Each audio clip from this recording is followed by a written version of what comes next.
1 John chapter 3, first couple of verses, we're going to see this morning, my friends, that God's love is great.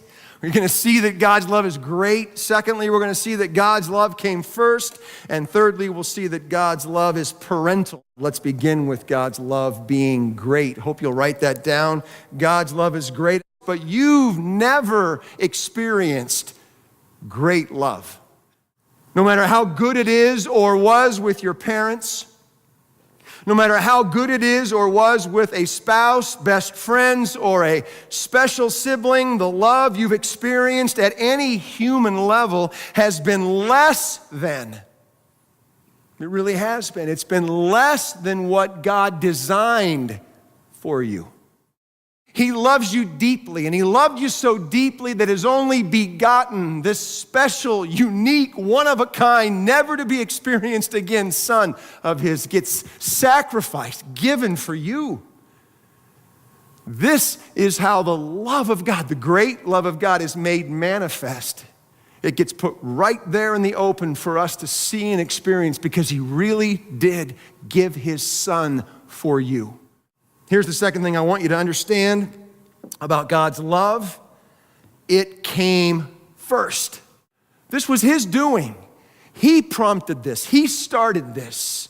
He initiates this. He loved you way before you ever conceived of the notion.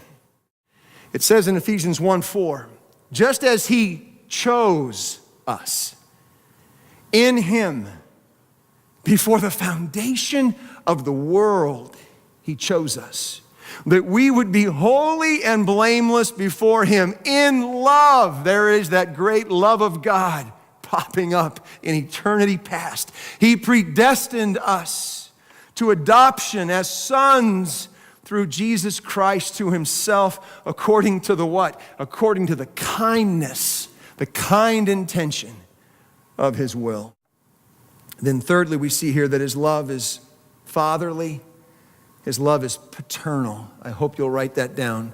His love is great. His love came first, and his love is paternal. You're a child of God if you know him. You're not his partner. You're not his dude. You're not his homeboy. You're not his guy. You're his son. You're his daughter. And I want to just ask you this morning, are you living, those of you who have bowed the knee of your heart and fully surrendered your heart and life to following after the ways of his son, are you living as a child of God?